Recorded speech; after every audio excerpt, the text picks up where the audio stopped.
Depuis longtemps déjà, le site de Baume-les-Messieurs aimante et apaise le photographe Serge Reverchon. Par tous les temps, il s'y sent bien, au point d'en faire le thème de son prochain livre. L'abbaye est forcément au cœur de son projet.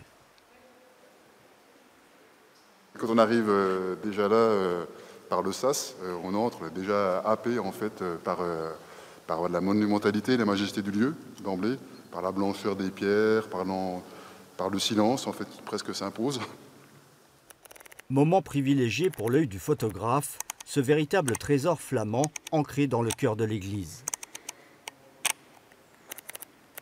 C'est un moment d'intimité parce que là je suis face à quelque chose d'assez extraordinaire. C'est donc un rétable, c'est du XVIe siècle, donc 1500. Donc c'est quand on pense en fait tout le travail qu'il y a ici, à tout ce qu'on peut observer.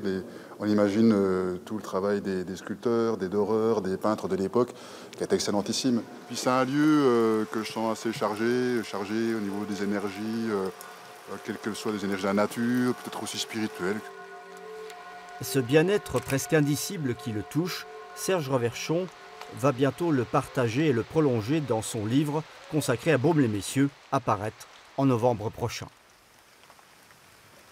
Plus loin sur la route jurassienne, Laure Subirana est fortement inspirée par le secteur de la Petite Montagne où elle s'est installée après des années de vie en ville.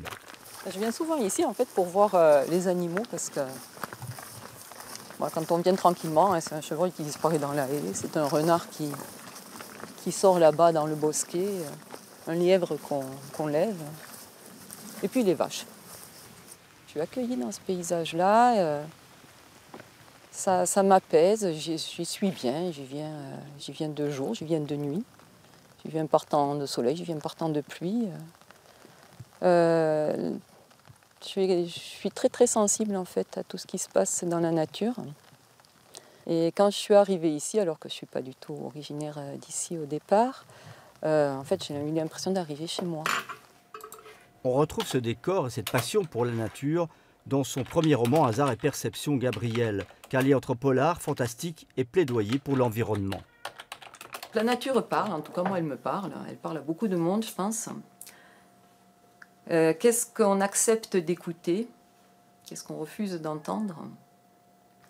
Quelle perception on a de tout ce monde autour de nous? Quelle est la part du hasard? Quelle est la part de ce que l'on provoque? Que sera le Jura dans 200 ans? Une histoire qui traverse les forêts et le temps.